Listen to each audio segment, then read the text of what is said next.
The sales leader, even though they have responsibility for the number, they are not responsible for getting the number. They are responsible for developing the sales team and the sales people so that they can get the number. A great sales leader is one that knows when to get the hell out of the way, because it's not about them. Never has been and never will be. If you don't control your diary, you're not controlling your narrative. And if you don't control your narrative, then somebody else will. You cannot lead a sales team by sitting behind your computer doing forecasting. You cannot lead your sales team by sitting navel gazing with your peers and managing upwards.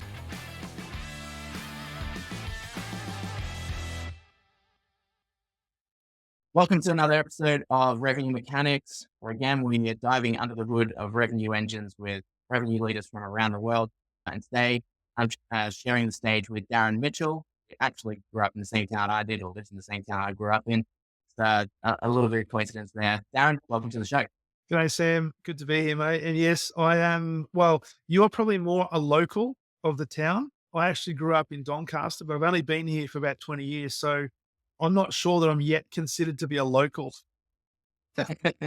Well, you lived there longer than I did. I was out by 18, I think. So Gisborne, for anyone that's watching and wants to stalk Darren, he's out in Gisborne. But it's funny with when obviously you're in Gisborne, I'm not too far from Doncaster actually, where revenue leaders pop up. And I know part of the focus for you is revenue leadership, and typically speaking, most revenue leaders or big companies, you assume they live in a major city like Melbourne, Sydney, Brisbane now and stuff like that. But you're influencing a lot of people from out there in Gisborne, far away from the major cities, with your podcast. It's, I think, one of probably the longest standing sales leadership podcasts that I know of, with over 200 episodes. In your time in not only sales, but now focusing on sales leadership, when it comes to finishing 2024, what are some of the trends that you're starting to see sales leaders go through and transition throughout this changing economy? Big question. Thanks, Sam, for that. It's evolving and it's changing, and we've got a lot of competing priorities for sales leaders, and particularly in large enterprise businesses. AI is a huge concern for many, and I think a lot of the concern comes from sales leaders not necessarily understanding how AI can be an enabler and help them with their selling and their leadership components. But one of the biggest things that I'm seeing around sales leaders today is the unrelenting pressure upon them to deliver numbers. And therefore that pressure starts to flow down into their sales teams as well.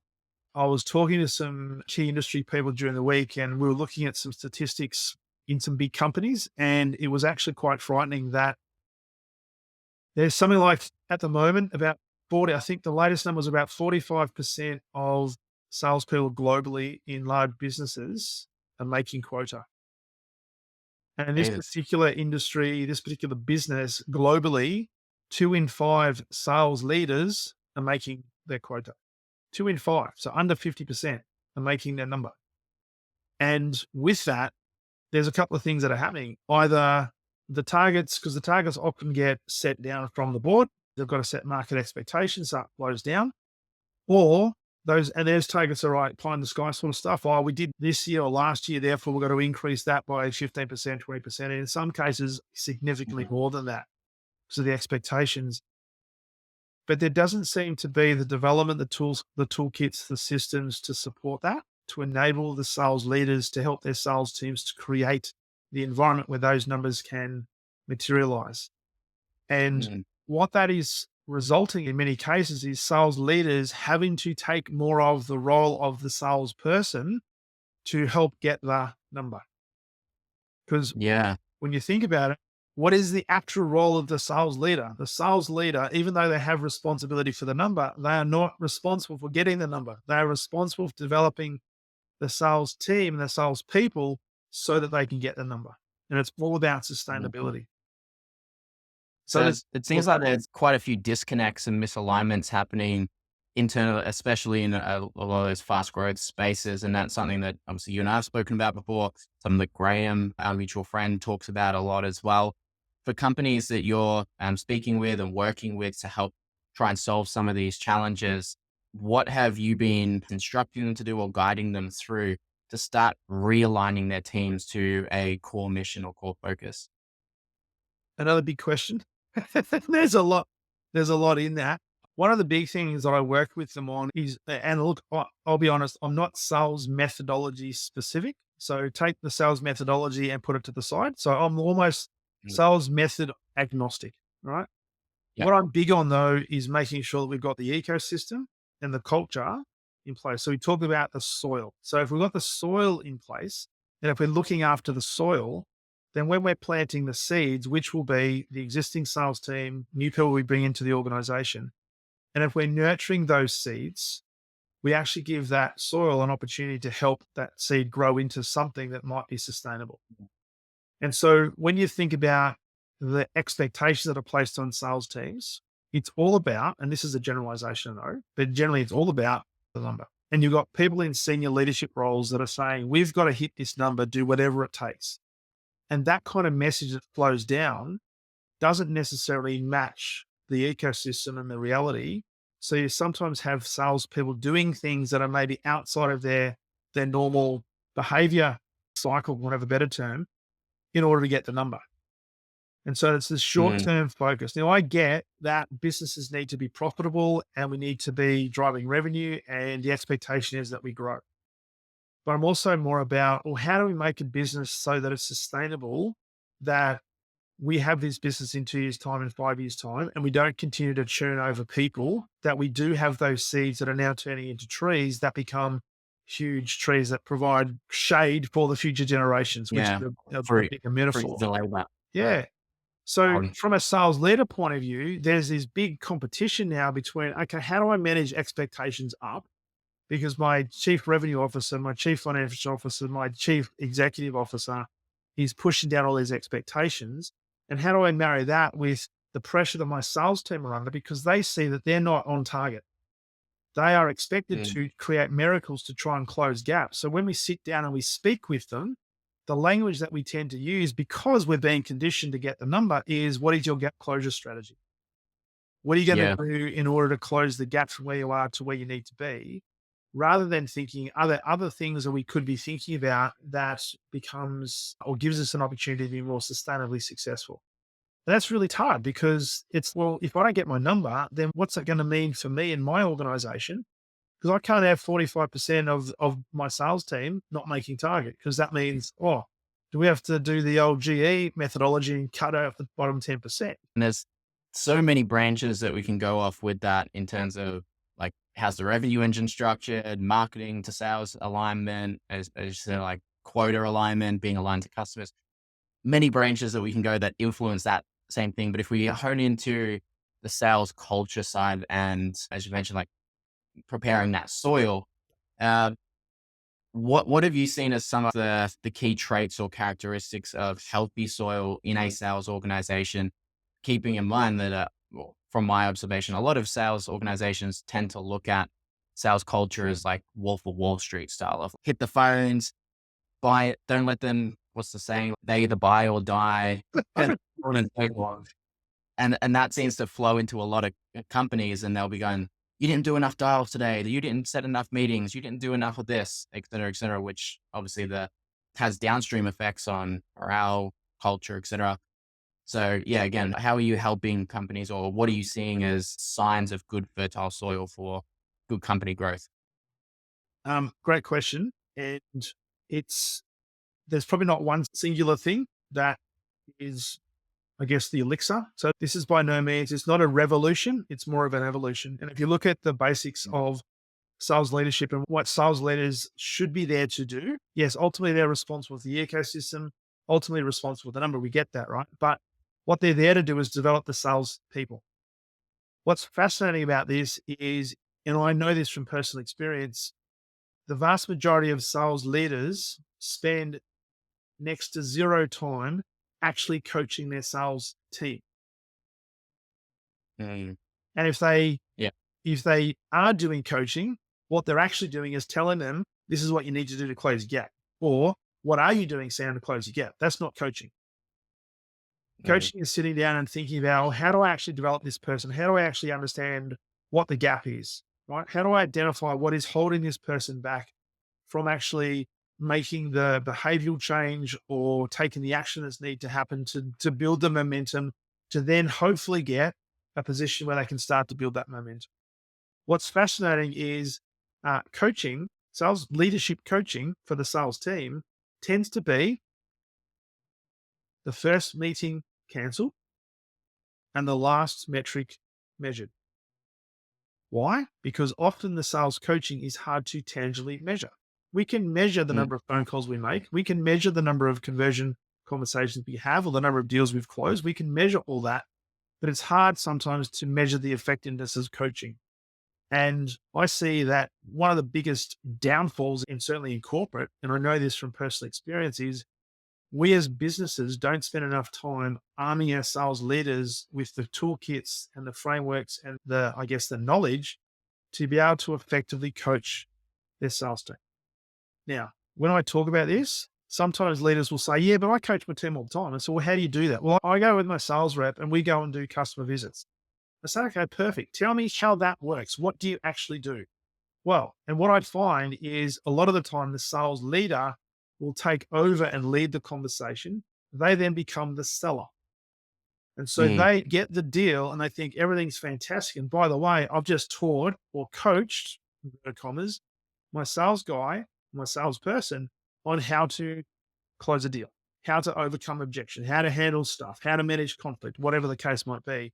What they've actually done is they've just told them that, you know what, when the shit hits the fan, I'll be the one that comes in and starts to solve the problem. And in the process, disintermediate my salesperson in front of the customer. That's not coaching. Yeah. It's like dealing with kids almost in a sense. Like if you teach a kid that, hey, if you get in trouble, I'll bail you out, then the kid's going to be like, oh, well, I can just get in trouble and dad comes and bails me out. So when it comes to sales leadership, because oftentimes I've seen sometimes the best sellers don't always make the best sales leaders, right? They might be great with customers, great with prospecting, have all the skills, but their leadership the leadership skills just aren't there. They're better off staying in the sales side. If you were speaking to a company or consulting to a company, what sort of traits would you recommend they look for someone that could be primed as a sales leader, not necessarily just a seller? There's not a definitive list. So we can't say this is what a perfect sales leader looks like. So Mm. a lot of people talk about behavioral profiles, like whether it be DIS, Myers-Briggs, LSI, those sort of things, right? So sales leaders have to be able to have this conversation. They need to be able to be detailed. They also need to drive entrepreneurial traits and all that sort of stuff. It actually doesn't matter. What matters is Mm. what's the intention of the sales leader? What is the sales leader there to do? Who is the sales leader there to be? It is not about, yeah, well, it's about driving the number, but it's not about driving the number, if that makes sense. It's about how do I Mm. create an ecosystem and who do I need to be as a leader so that my team feel engaged? They feel as if they've got a voice. They are accountable. They take ownership for their own direction, their own activities, their own behaviors, their own results, but I'm there to support them. So when I'm looking at sales leaders, I'm looking at sales leaders that are humble. They are okay to take a back step. In fact, they demand others to step up. Everybody has an ego, but they're not overdriven by ego to the point where they don't need all the accolades. They are there to grow others. They are there to nurture others. They are good nurturers. Now, good nurturers can come from different profiles, but when I look at good sales leaders, the best sales leaders that I know of are the ones that most people have never heard of Mm. because they Yeah. make it all about their team. They give their team the opportunity. They know when to step back, but they also know when to step forward.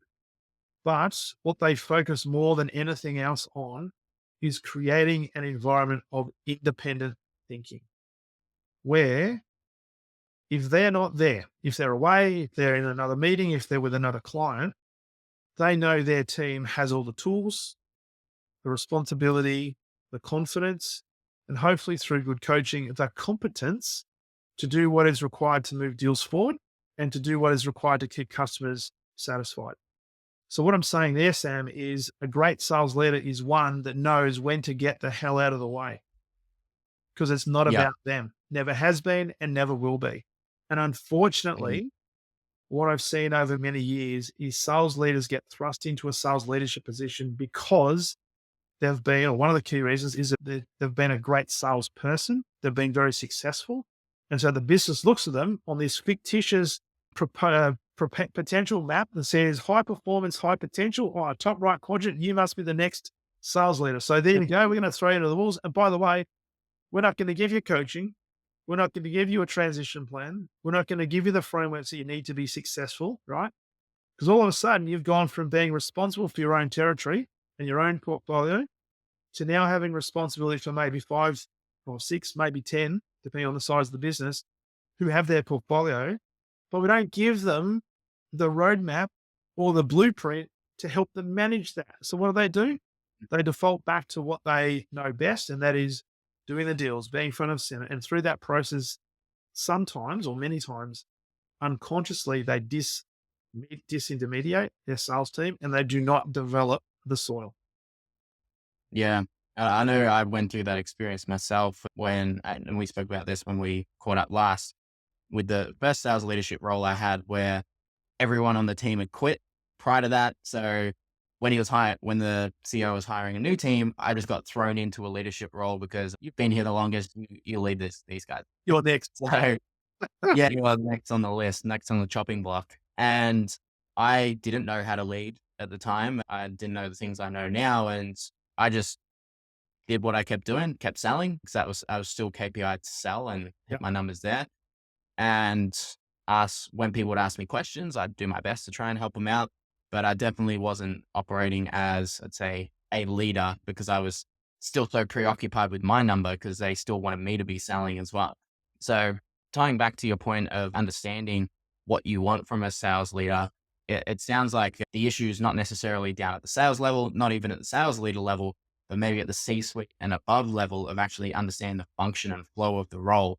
A couple of ways we could go with that, but we'll go this way first. In terms of speaking to a C-suite, CEO or CRO or whoever's hiring down for a sales leader, how do we ensure that, how do they ensure that they have the right understanding, the right expectations of a sales leader, and not just, as you said, like hiring someone that's just been good at sales? It sounds really simple and really basic, and at the risk of sounding really simple and really basic, we just ask them. We ask them what's the outcome they're looking for. What does a good, from their perspective, in their particular business, in their particular industry, what does an exceptional sales leader look like? Now, if you ask that question, you're going to get a whole different multitude of answers, which often will be a reflection of their own experiences and their own frame of reference. Some might say, Yeah. you know what, I want exceptional sales leader for me is a person who can come in and drive the numbers and take us from here to here in the shortest time possible, and everybody's happy, right? Now, okay, you believe in unicorns and all that sort of stuff, because that's probably not necessarily going to happen, because there's a bit of work to be done in relation to that. Yeah. Others might turn around and say, you know what I'm looking for is I'm looking for specific characteristics in this person who can drive cultural change. That cultural change will now create an ecosystem that will enable us to be sustainably successful. Now, that might sound like a generalization, but then you start to delve into that and say, okay, what does that actually look like? In 2 years' time or in 5 years' time, if we have that, what are you seeing? What's happening on the revenue line? What's happening on the customer satisfaction line? What's happening on the internal employee satisfaction line and employee engagement line? What does that look like? You've got to be really clear on the characteristics of the people that you want in your business, but it also has to be a cultural fit. This is the other problem I see, that people tend to bring people into an organization, whether that be at senior suite, sales leaders, or salespeople, and they don't look for specific characteristics and bring in people with diversity, with difference. We bring in people often because we resonate with this person, we build good rapport with this person, we seem to be the same type of person as they are, so therefore we must be a match. And so this whole onboarding process, and Graham talks about this all the time, the cost it takes to bring on a bad hire is extraordinary, right? When we're looking at a business and what good looks like and what exceptional looks like, we've got to do a strengths analysis. We've got to look at what do we have right now? How is the soil? What's our strengths, but what's missing? And then start thinking about, okay, what are the characteristics that we believe are missing that if we bring those in can be the difference that makes all the difference? And then we go and find the people. Now, the other thing that might sound contentious is you don't necessarily have to bring in a sales leader who has had significant sales experience. Interesting. What are the characteristics that this person potentially brings in that could enable them to drive high levels of performance in that particular discipline? And when I say that, the first person that popped into my mind was this fictitious character, Ted Lasso, right? Now, if you've watched the Ted Lasso Yep. series, phenomenal, absolutely brilliant leadership, but it wasn't designed as a leadership program, but it's got so much leadership and so much sales stuff in it. For those that Yeah. don't know Lasso, he was an American football coach, fictitious, who went to England and took over not a Premier League, but one below soccer team. And he had no soccer experience. He had to learn the game. But what he had certain characteristics that enabled him to build the ecosystem there for the culture that eventually enabled them to be successful. Mm, That's what we're that's a looking for. great analogy and a great show as well. I love Ted Lasso. It's almost like as well, if anyone's watched Billions, Wendy Rhodes in Billions as well, that builds the culture and the performance, doesn't trade herself, but gets the best out of the team so they can go do what they do best, which is Mm. in that case, trade. That's a really interesting point, as I think that's something that especially startups that are maybe in the founder led sales stage, or the founders hired a few people and they've been managing those salespeople and they want to move out of that or move up, where they go looking around for these closers, or Yeah. people that they can just handball it off to, not worry about, et cetera. And then Sam Jacobs talks about this a lot, of the average tenure, I think, of a VP of sales is like less than 18 months. Yep. And they churn and burn through them because they're not looking for what you're looking for. And I guess misconflate the roles and the responsibilities of the role, which just obviously leads to a lot of downstream problems from there, from customer success and marketing and so on and so forth. So when it comes to creating like a high performing sales culture and I guess getting the best out of your team, you've mentioned obviously the soil and growth, et cetera, and the coaching element.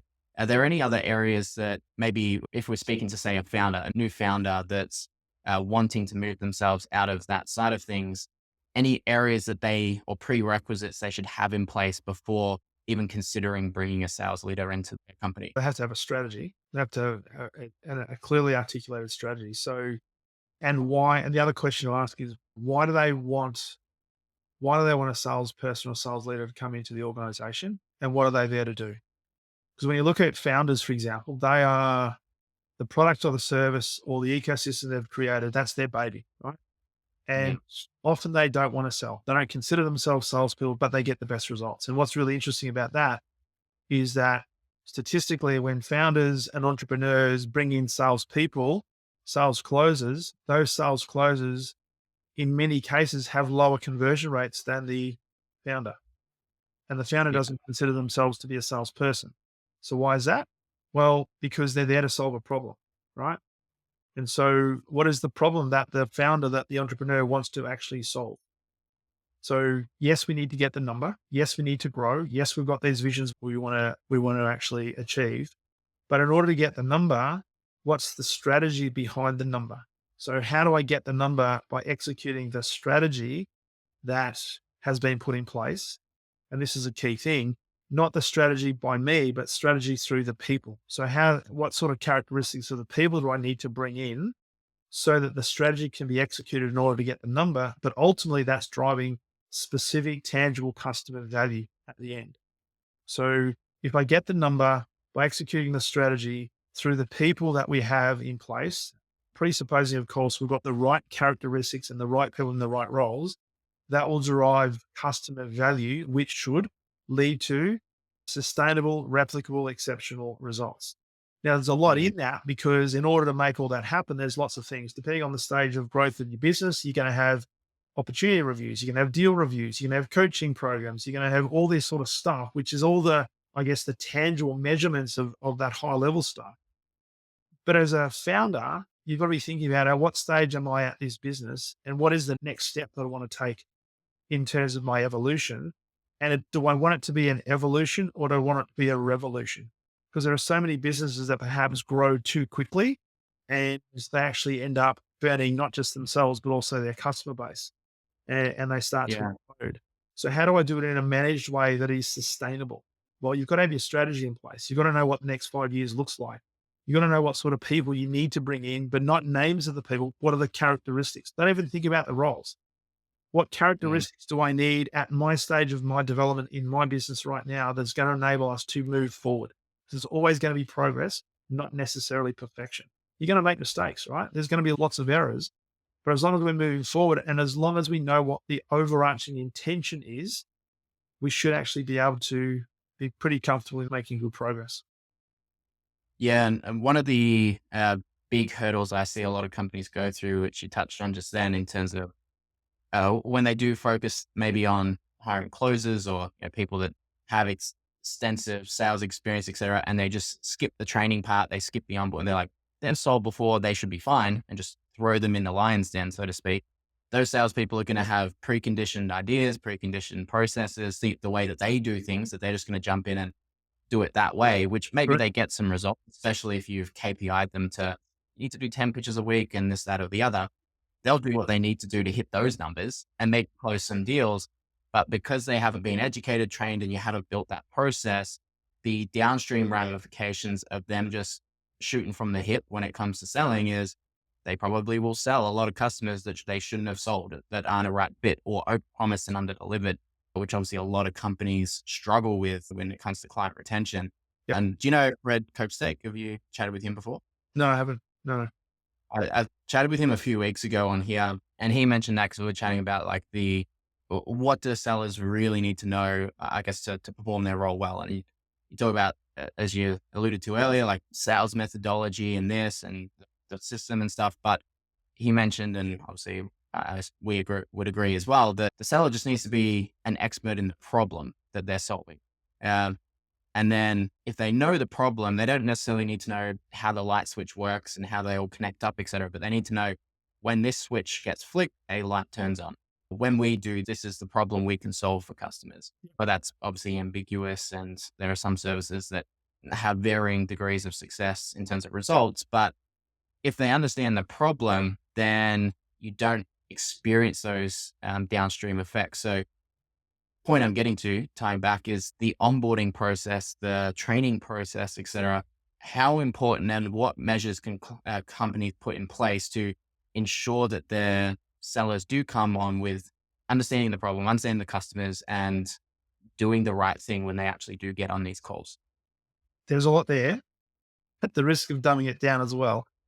You touched on a really important point, and that is problem solving. Because when you think about what selling is, it's ultimate problem solving. And I often talk to leaders and teams and companies to say, well, your sales team, they are the ultimate form of service is selling. All service is selling. So we get really good at problem solving, which means we have to know what a problem looks like. We have to understand and appreciate what the impact of a problem is.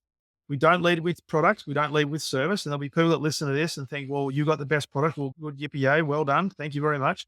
Your customers are not looking for that. Your customers want a solution to a problem, but sometimes they don't know they've got a problem until and unless they have a conversation with you.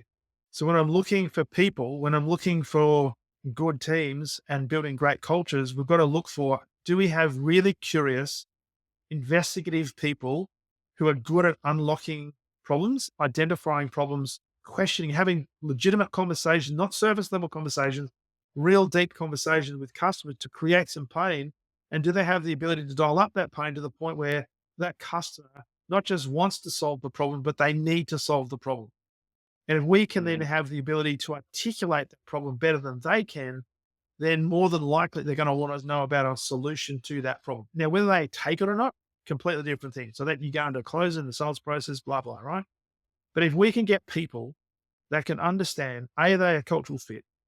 Do they have the right intention? Do they know why they're there to perform? If they understand that sales is also the ultimate form of service, that is all problem solving, then you're going to have the right people from the beginning. And so from a recruiting point of view, often I work with sales leaders on their recruitment strategy, and you got to think about, okay, what do we look for? Unfortunately, most sales leaders look for previous competence, previous experience. And I say, Sam, the last three roles, tell me about your overachievement. Did you make the president's club? Did you make the number one club? And the resume says, fantastic. Here's the facts. high performing salespeople are not in the market. Underperforming salespeople are. So, Mm, from a recruiting point of view, if you're looking for filling and onboarding people, the ready made pool is typically going to be people who are looking for their next role, more than likely because they're not performing in their role. yeah. So, And that's the cold so hard there's, truth that yeah. So there, and I've made that mistake myself, right?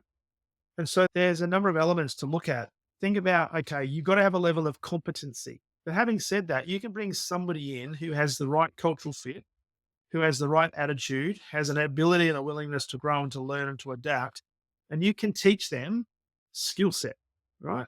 yeah, Now, you've got to have some basic competency levels, but from a selling point of view and a product point of view and a service point of view, that's all teaching. You can teach a skill set.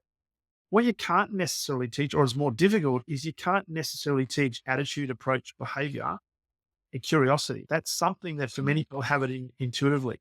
So, what I'm looking for bringing good people into an organization, yes, they have to have a level of competency, but also do they have potential? Do they have potential? Are they teachable? Are they coachable? Do they have a willingness to learn? But also, are they a cultural fit? Will they fit into this ecosystem? Because it's very easy for a sales leader to look at somebody who is blowing the sales numbers out of the water, out of the park, bring them into the organization. They then bring all that skill set plus all the baggage from their previous roles into this ecosystem. The numbers are going north, but our culture is going south. We now have another yeah. problem. And this is I've, another dilemma. What do we do with them? yeah, I can't remember. I was either chatting to someone or listening to something, but they were talking about this of the top performer that's also an arsehole that detracts from culture, even though they hit the numbers, they're the top of the board and killing it that way, but they actually detract from the culture. Are they more beneficial or more of a hindrance to a company? If a company did find themselves in that spot, what is your typical recommendation to handle that person or handle them out if that is the path they need to go Uh, down? at the risk of sounding brutal, get rid of them because they're toxic. Mm, And the mistake that some leaders can make, and this is where ego comes in. And remember, I said before that sales leadership is not about you, but sometimes sales leaders make it about them because they think, shit, if I get rid of my top performer, I've now created a huge gap in my number and my forecast. What does that mean for me? How do I now explain that to my sales directors or my chief revenue officer? But I'm willing to then make excuses for this person. Oh, he's okay. He's just a bit of a loose cannon, but look at his numbers, right? And mm, sometimes in businesses, we talk about the fact that some people get caught up in the optics of what the numbers look like versus the true culture of what we should be focusing on. And so when you're looking at a high performer, the high performer, are they demonstrating the right attributes? They might be delivering great numbers for for the business, but what's the trail of destruction they're leaving behind them in order to get that number? And I've seen it happen mhm, countless times. They burn bridges within their own organization. They fracture relationships. They're quite challenging in terms of managing upwards. And they say, you know what? I don't have to do that. I don't have to update my CRM system because I'm getting the sales. As long as I get the sales, it's okay. And unfortunately, businesses are guilty in many cases of looking at the number from a helicopter view and say, oh, this number looks great. Everything must be okay. So keep doing what you're doing. Something must be working without delving in and saying, what is happening here? Because this soil is no longer good. This soil now has arsenic in it. And if it's not taken out, it's now going to spread. mm, Because the thing as a sales leader, if I don't take care of the cultural elements and put preferential treatment to the person who's getting the good number, what example does that set? And what message am I sending to the rest of the team? I'm yeah. saying it's okay to be toxic as long as you get your number. Yeah. And I've seen oftentimes in more so in startups than bigger businesses, but when the CEO, the founder is making those either promotion or leadership decisions where they will just look at the numbers and sometimes promote that bad egg to being a sales leader as well, which then destroys the whole engine and the team. And then you see every 6 months they're going through a new sales team. and their stickability or actually retention of staff, not just customers, is through the floor. Have you seen that or have you experienced that in some of the companies you've worked with? all the time. And I often say this, and sometimes Sam's tongue in cheek, but there are people, and it's not just in sales, it happens in a lot of different roles. People tend Mm, to get promoted to a higher level of incompetence. And yeah. without mentioning the big company that it sounds very similar to Telstra, I saw a lot of people get promoted in Telstra that it was based on who they knew and the Mhm. value that they provided to those people versus the requirements of the role or the competency levels that they had. And so they were not a cultural fit, but they were promoted sometimes because the senior leader or the one up leader didn't want to deal with some performance challenges and they felt it was easier to either move them forwards or in some cases move them up. So at least I don't have to deal with that anymore. Bad, bad leadership. And what message does it send? It sends, well, if people are looking at those particular examples, they think, oh, well, in order to get promoted, then maybe I have to behave the same way or in a similar way. And so what Yeah. happened? You've got some unwritten ground rules that are now set out. We have company values, we have company mission statements, we have company standards, and they're all written. They're laminated. They're put up on the office walls, and everybody says, "Yeah, we're customer centric. We treat our customers. We put our customers in the center of everything we do. We treat our employees like family, right?" And then you see the way they actually treat them, and it's anything but what's been portrayed on those laminated sheets. So we've got to be really clear that we have specific characteristics, specific values, specific standards that we don't just say, we actually demonstrate that. And I'll say Mm, to a sales leader, I'll say to a senior leader that if you have somebody who is toxic, if you do not get rid of them, you'll be having to, you'll be picking up pieces left, right, and center. It is just not sustainable. Do not promote them. yeah. I had a conversation just before I jumped on with you with a guy who has a person in his team who believes that he should be a leader because he's next in line. He believes he's got all the attributes, but he's got so many blind spots. His team are leaving in droves. His satisfaction levels are through the floor, and he believes he deserves to be the next senior leader. Man, talk about delusion. So there's no cultural fit. There's no willingness to learn. There's no willingness to actually be coached. And so we can't do Right. anything with these people. Yeah. And then you're left back at square one again, because if you, obviously, as you mentioned, if you do take them up, then everything can crack underneath. But if you leave them where they are, you don't move them out, then that germ or that virus just permeates It through the does. team, through the culture. It does. Um, Brings me to another point, right? And I had this podcast with a guy a couple of weeks ago, and we were talking about this, and it really resonated because I asked him the question, what is the number one role of a sales leader or sales manager? And he said, that's easy. It's to recruit. Hmm. I thought he was going to say, well, it's to drive the number, it's to build the culture. And he said, no, it's to recruit. And he said, it's not necessarily to recruit to bring people in immediately, but it's to build a network of bench strength so that where circumstances require somebody to come in, you've already built the network of people who you can bring in and help onboard that person quicker mm, and not have to be reactive when things happen. And if you look at it, and I was having this conversation this week with a couple of guys in Sydney, and they were saying they're looking for people to fill specific roles. And what they're doing now is they're only now looking out into the marketplace based on a position being made available. I said, what were you yeah. doing 3 months ago?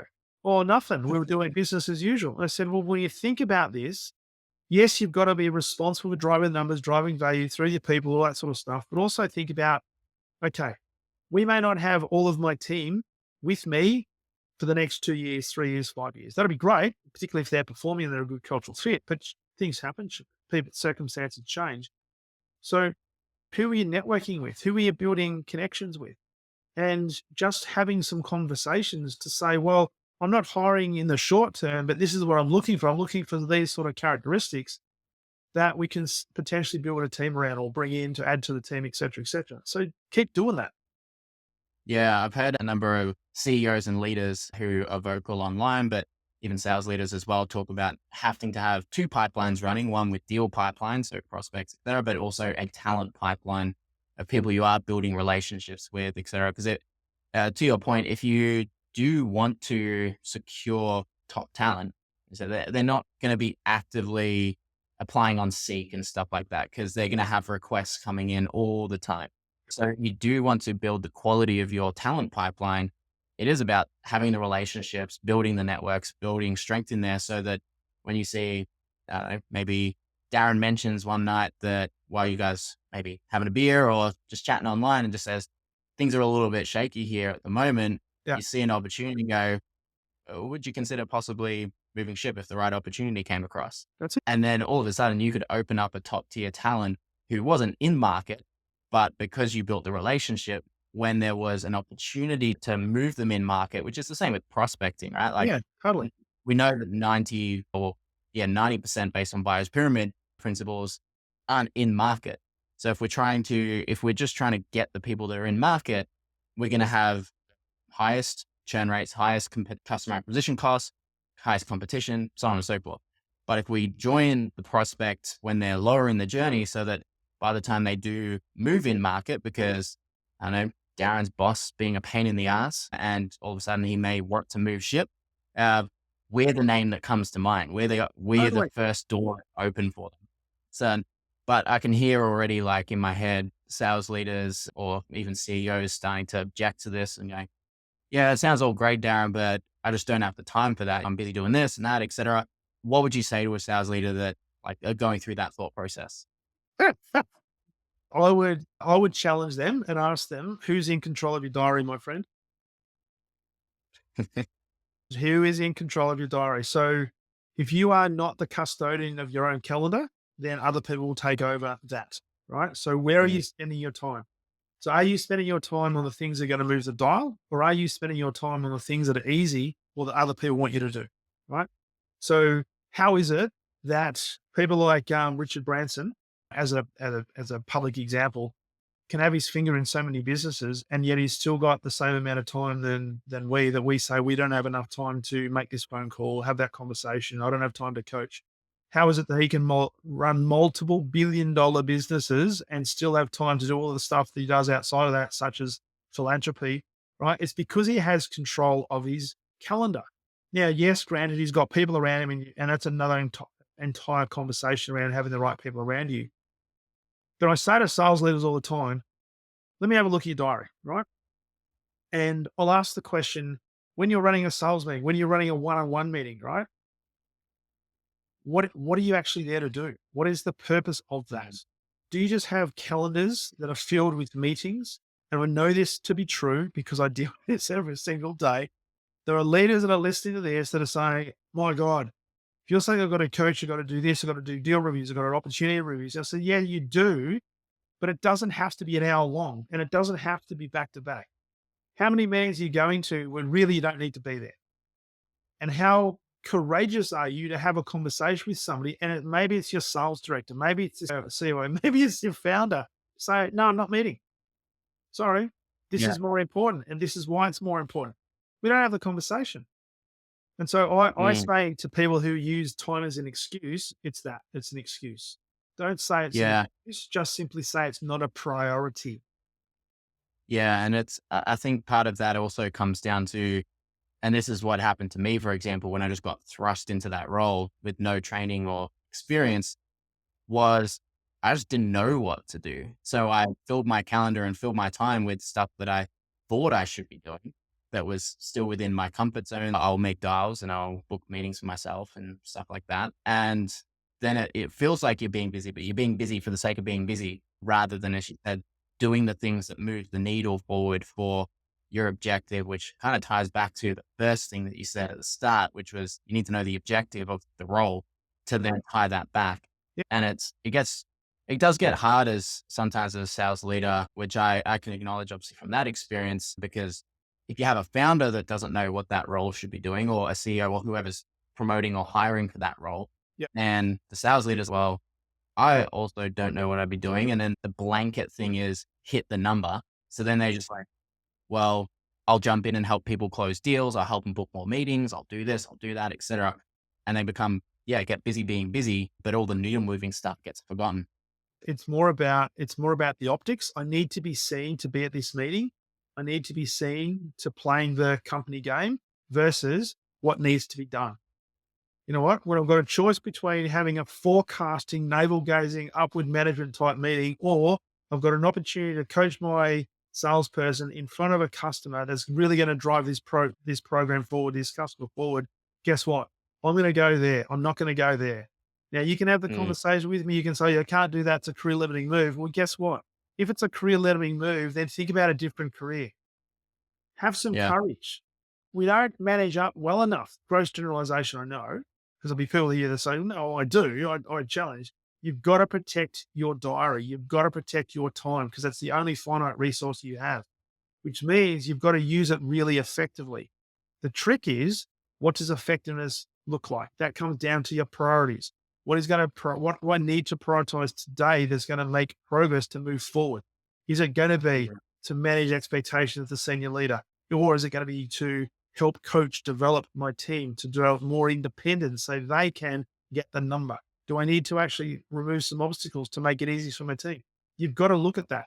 Yes, it's subjective, but you've also got to be courageous because it's easy to get sucked into the corporatism or the business as it certainly gets bigger of the expectations and sometimes the unwritten ground rules that, Sam, you need to be at this meeting. We've got another operations meeting. You need to be across that just in case something happens that your group needs to be aware of, blah, blah, blah. You know what? Start asking questions. Hey, what's the purpose of the meeting? What's the key Mm. action points? And you tell me why I need to be there. Start asking that question, and very quickly, you're going to start condition others on how to deal with you. Now, some might say, well, that's a bit abrupt. Well, no, it's not. You're simply having a conversation. And what you're saying is, if you want me at that meeting, give me the purpose, give me the outcomes, give me what preparation I need to make. Otherwise, I'm not coming. Simple. Yeah. You don't need to be a dick about it. Like, you don't need to be like, don't waste my time on this meeting. Just ask nicely, okay, what's the purpose of the meeting? What am I supposed to be there for, etc. And Okay, no so one's going to get offended by that. absolutely. I had a client a couple of years ago. And he said, Darren, I'm overwhelmed. I've got that people are trying to pull me left, right, and center. I said, right, mate, let's have a look at your diary. And he literally had from 8 o'clock in the morning to 6 o'clock at night, every single day, back to back to back to back. His Mm. work then happened after 6 o'clock at night. And I said, right, let's look at your diary and let's look at all the meetings you've had over the last 2 weeks. The next 2 weeks moving forward, what I want you to do is to cancel or delete or decline any meeting that comes to you without an agenda, a purpose, and all the things we've just spoken about. And just see what happens, right? 3 weeks later, we sat down and I asked him how he goes, and his name was Adam. And he goes, Adam, how's the things? He goes, oh, I've actually brought back, get this, 45% of my diary is now clear, which meant that 45% of the meetings he was going to were either irrelevant or it didn't need to be there. But he felt as if he had, or more importantly, others felt as if he had, because we live, even in 2024, we live in a meeting culture. So if you don't Yeah. control your diary, you're not controlling your narrative. And if you don't control your narrative, then somebody else will. Yeah. And it's as whether it's micromanaging or just filling in time because you need to fill it in or other people dictating it to you. Until you, I think, realize one, where all your time's going. And I had to do this recently in terms of a time audit as because I was getting into that state of feeling I was being pulled from left, right, this, that, the other. And I always want to go above and beyond for clients and support them in that. But I was going so far out of scope for clients that I was doing probably 80, maybe not 80, but like 60 to 70% of the work I was doing was actually outside of scope and not what a client signed me on for, which All your then value adds, mate. detracts me away from yeah, yeah. One of my coach slash mentor, I was chatting to him about it. He's like, man, you are the best vendor I've ever seen because your clients rinse you. What do they And say? They don't say under promise, but over deliver. You uber over deliver. yeah, I do it to my own detriment as well. And whether you're a sales leader, et cetera, like you want to obviously, everyone wants to help and we all want to give time to others where we can. But as you said, we only have so much time in the day. And if you are getting pulled into things that you don't need to be in, such as in my case, like doing work that I'm technically not supposed to be doing, Yeah. it actually detracts from what you should be doing at the same time. So then you can't do, I noticed that I wasn't able to perform at a strategic level to the same level because I was so busy doing all this stuff. So I was actually, the stuff they were paying me to do was performing worse because I was too busy doing this other stuff. Exactly. And this is why reflection, analysis, review is such an important thing. Now, it's interesting. I ask sales leaders all the time, just by show of hands, how many of you put specific reflection time in your diary every week? When I say reflection time, half an hour, no distractions, just to think. None of them. Zero. Very few. And yet, when you think about it, we are so caught up in the busyness of doing things. One day moves into the next, one week moves into the next, one month, one quarter moves into the next, sometimes one year moves into the next, right? Okay. But Yeah. taking that and from a discipline point of view, sitting down and saying, you know what, I'm going to have half an hour for me. And the key thing for sales leaders is it cannot be outside of hours. You can't do this on the drive home. You can't do this in the Mm, gym. You can't do it in the week on the weekend when you're having a coffee and your croissant. You've got to do it in business hours because this is a business discipline. This is another thing to mm, keep control of your diary. Now, if you can keep disciplined and you make your time with you a priority, what you're basically saying is, I value me. And through valuing me, I now more value my team. Because what I'm here to yeah.